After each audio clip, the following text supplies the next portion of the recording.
Hi everybody, it's Nikki with To the Moon and Back Behavioral Consulting, and I am here for our Thursday night live. So the topic this week is a continuation of the main topic of how to prevent tantrums. So today's subtopic is preparation. So if you've missed my previous tips, go back and you can catch those on IGTV. And if for some reason you want to watch the entire video, you're more than welcome to do so on my YouTube channel under To the Moon and Back Behavioral Consulting. So last week we spoke about quality time. So how that is important, filling your child's attention needs proactively so that they are less likely to seek your attention in less desirable ways. We've all been there.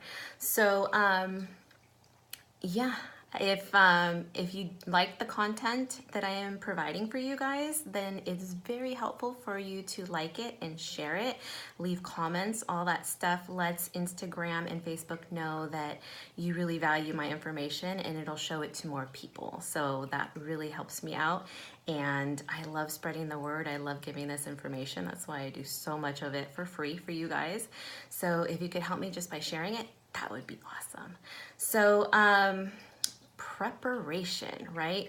I've spoken before about how so much of our child's these misbehaviors that occur are fear-based, right? So anytime that our kid is anxious, doesn't quite know what to expect, doesn't know what's expected of them, it breeds all this anxiety in them. And as it does with us, right? If you think about how we feel when we don't know what we're walking into or what's going on, we get really anxious. At least I do. So you can only compound that by like the nth degree when you're talking about toddlers who are just so new in their bodies and so new to this world. Just think about for a second how many new experiences, new information is just bombarding them every single day, every minute of the day virtually. So they have to just suck all this information in. You know, you and I, when we start a new job and we're learning all this information, we get so drained and exhausted by the end of the day, right? And we have learned how to process that. We've learned how to really filter and be able to kind of push down these feelings of anxiety and still push through it and self-regulate. But our little ones, they haven't learned that yet. They haven't been able to learn how to adapt for those types of experiences. So as parents, that is on us. It's on us to be able to prepare our children for what is expected and what is expected, or what to expect and what is expected of them, right? Because we know, typically we know what to expect, we know what we're going into. So this is something that if we just take a little bit of time and forethought into it and really stop and look at things from our child's perspective and explain to them what's going on. So it can really, really cut down on their level of anxiety, their level of overstimulation, and it will kind of, avoid in many circumstances these fear-based behaviors that occur that look to us just like they're causing trouble or they're making bad choices and whatever else. So here are my specific tips for how to go about and prepare your child, or they're kind of steps. You could take it however you'd like, but the first is to discuss the expectation, right? So you're going to clearly state and let your child know what to expect and what is expected of them in this new circumstance, right? So you could say, we're going to Disneyland and there's going to be a lot of people there. It's going to be very crowded. There's going to be lots of noises and lots of things to look at that are really cool. And it might get kind of overwhelming. You might feel scared. You might feel super excited and you won't know how to contain yourself. So but I expect that we're going to have good listening and good cooperating while we're there, just so everybody can enjoy themselves. So if you're having a hard time, I need you to talk to mommy and let me know what it is that I can help you with. If it's too loud, what can we do? And we'll come up with a solution together. So that's a way to clearly state what's expected and what's expected of them. So in circumstances where, maybe you're at a birthday party and you kind of did this prep work again, similar prep work as for Disneyland. But in this instance, you could tell them, what, if there's a consequence for if they're acting out or they continue to be unsafe, different things like that, we might have to leave the party a little bit early. That tells me that you maybe need to go home and have some quiet time, that this party is getting too overstimulating. So again, you would be stating the whole thing, what to expect, what's expected of them, and then what you will do if you need to help support them through that experience. So get resourceful is the next one. So this means basically going to your local bookstore, looking up kid videos on YouTube or wherever that have that teach you how to go through these certain new experiences. A lot of times they're called social stories.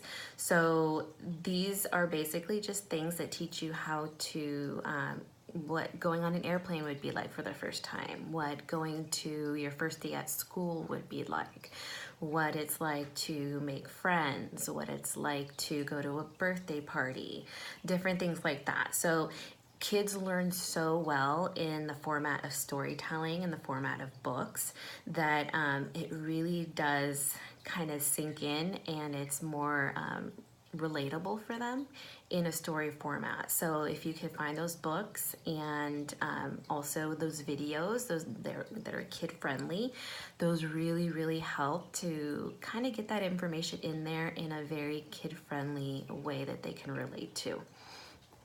So the next one is to stick to the facts.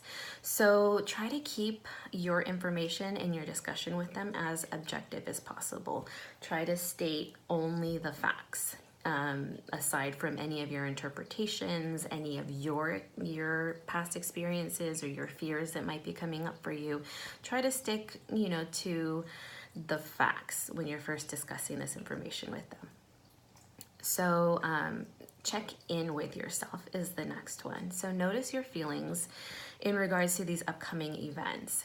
And if you take time to really check in with yourself and become aware of what experiences you are having or what feelings are coming up for you, maybe you're anxious, maybe, I know when I got on an international flight for the first time, it was my first time flying internationally as well as my daughter's, I was incredibly anxious. I was very nervous, but it's a matter of really noticing that and you trying to take your proactive measures to regulate yourself ahead of time so that that's kind of a little bit muffled for your child.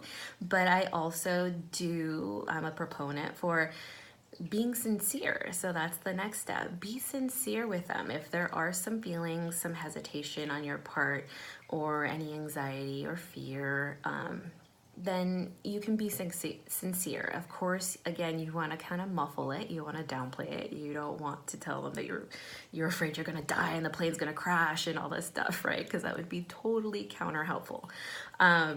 So just making sure that you have that open, honest conversation, because guess what? Your kids can sense it. You're not fooling anybody. If you are really nervous, if you're really scared, they see it in you. So it's better just to bring that up and say, hey, look, mommy's human too, and I'm feeling this too, but you know what? This is how I'm gonna deal with it. Like I know that when I get scared, or nervous or anxious, I sing Christmas songs. My husband laughs at me all the time because I do. I sing Christmas songs all year round when I'm feeling nervous or anxious, and that really does help to ground me. So that would be something that I could explain to my daughter. When I feel nervous, I take deep breaths and I try to think of things that make me happy, and I sing Christmas songs and, you know, different things like that. That's me modeling for her how I cope with these rough feelings or these feelings of nervousness and anxiety.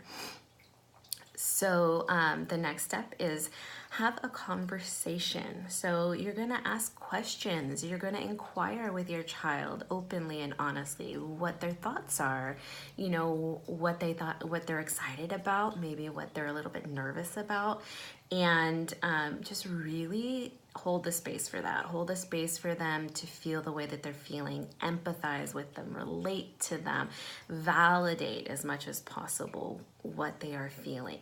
And if you'd like, you could bring in a relatable experience that you had, you know, like let's say it's about going to the doctor's office and getting your vaccines or your shots or whatever it is. Then you could say, you know, yeah, you know, I don't like shots very much either, but you know what? Sometimes we just got to do it, and that's some part of it. But you know what? It'll be over before you know it. It's gonna be 2 seconds of pain, and then it's gone. And mommy's gonna be with you that whole time, and I'll be there if you're crying to soothe you and give you a big hug afterwards. So, you know, so different things like that. Just really validate. You can let them know, like, when I was little, I didn't like going to the doctor's office either. I totally understand and get why you're scared and you're afraid to go right now. But I'll be with you the whole time, just like my mommy was, you know? So stuff like that, relating back to your childhood, letting them know that what they're feeling is normal and that you felt that way too. It's very relatable. It's very much that it brings them comfort to know that it's not just them and that it is a common thing.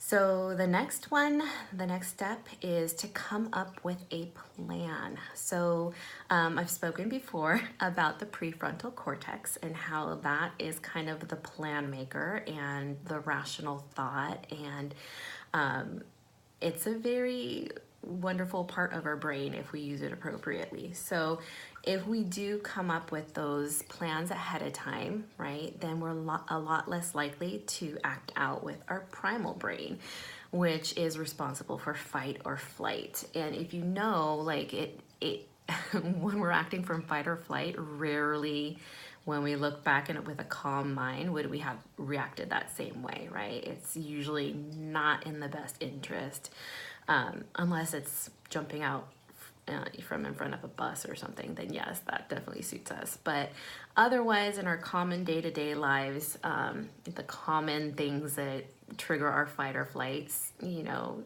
reactions are not life or death. So it can be not the most helpful for most of the situations. So if we can teach our kids how to make a plan for these feelings or this anxiousness that's coming up, or their worry about something, right? Because you're having this conversation. So within this conversation where you're asking them questions, their worries and their concerns are going to come up. So for the Disneyland example, for example, the going on a ride. When I went with my daughter for the first time to Disneyland, she was still pretty little. I think she was around 2.5, 2.5. And our first ride was a Peter Pan ride, and it was dark. I hadn't been on it in ages, but luckily my sister had. So I just basically told Jocelyn, like I told her, I was like, okay, we're gonna go on this ride. We're gonna go and we're gonna stand in line. We're gonna sit in this little chair that's gonna move, and I'll be right next to you, and it's gonna be dark, and you're gonna hear loud noises, and some of it might be scary, you know? So the plan part came in where I told her, I'm like, okay, well, what do you think we could do if you get scared? And she's like, hug you, right? So that was one solution. I asked her to help problem solve some of it. And then I was like, yeah. And I was like, and if something's too loud, what could you do? And then I kind of had to help her with that one, but I was like, you can cover your ears, right? And I was like, and if something's scaring you that you're seeing, what could you do? Close your eyes. Okay, so that was the plan. That was a plan that if she did end up getting scared or she was feeling overwhelmed or overstimulated by something, she could have those go-to things to do to help solve that discomfort for her, to help solve that fear for her. And that's what we did, and she ended up loving it. So yeah, I mean, it's a lot of preparation. Like if you guys go to Disneyland or theme parks and you're concerned about going for the first time with your little one, I highly recommend doing something similar to that. Just prepare, prepare, prepare. Let them know what to expect, what's expected of them. Come up with a plan for any fears or concerns that they may have, and just let them know that you're going to be there regardless to help them and help them process it and help them through it, that you're there to support them. So yeah, I hope that I have really made you see how valuable preparation can be for your child. Just like a day-to-day reference of how preparation can help is if you find that it's a pattern that every time you go to Target, let's say, your child is wanting to buy something, right? So a preparation step would be on the way to Target, you can say, okay, we're going to Target now. I've noticed that every time we go to Target, you want to buy something, but we're not going to do that today. Today we're going for only the things that are on mommy's list. If it's not on mommy's list, we're not getting it, right? So they know ahead of time what to expect. They know that they're not gonna get to buy anything today. You could let them know we can look at things. You can maybe think of some things to add to your Christmas list or your birthday list, but we are not buying any toys today for you. So then you would be clear with the consequence. You know, if for some reason you're having a hard time not following this rule, or not listening to what I've told you, then you know what, we're gonna have to leave the store. Maybe I'll have to come back by myself another day, and then you follow through with that. So preparation, letting them know what to expect and what is expected of them. So of course, at the end of any big new event that your child has experienced, you're gonna want to have kind of a conversation with them afterwards to check in to see, how was that for you? How were you scared like you thought you would be? And they might say, no, I was excited, it was so fun. And then you can kind of say, yeah, I was excited too. That went so much better than I thought, and it was really fun, and I look forward to doing it again. Or you may have like, yeah, I was really scared and I didn't know what to do, or something like that. If it's more of a negative thing, then you would have a conversation and problem solve with them of what you guys could both do next time to make sure that the situation is better or more pleasant, or bringing it back to Disneyland again. My daughter went on Matterhorn for the first time, and it's much scarier than I remember it when I was little, so just a heads up. But anyways, I prepared her for it, but she decided at the end of it, she's like, that was scary, like those Yetis are too scary. So then I was like, okay, well, I was like, what do you want to do about it? She's like, I think we should wait to go on that ride till I'm much bigger. And I was like, okay. I was like, that's fine. You let me know when you think you're ready for it again. And that was it. She came up with her own situation, her own suggestion, and that's how we proceeded. So yeah, next week next week I'm going to address an overview of tips for consistency and predictability. So it's just going to be kind of an overview, more like bullet points. And then after that, in the subsequent weeks, I'm going to really delve deeper into describing and giving like full-on strategies or full-on explanations of these strategies that I'm going to address next week. So also I want to invite you guys, again, if you haven't yet, to join me on my Proactive Parents community. And that is where I give you newsletters, updates, when I start creating online courses and such, which I'm trying to do. I'm looking into it. I'm not the most technologically savvy, so but that is a goal of mine. So you will know about it, and anybody on there will get a discounted price for first signing up. And stuff like that. So it's definitely a great place to make sure that you get all my information, that this algorithm is not picking and choosing what you get from me. If you really enjoy my content, then sign up for that newsletter, subscribe. You can do that via my website at tothemoonparentcoaching.com. So I look forward to seeing you all next week, and take care. Leave me comments. Let me know if this was helpful, and share it and like it around if you did find it helpful. So take care and have a fabulous rest of your day. Bye-bye.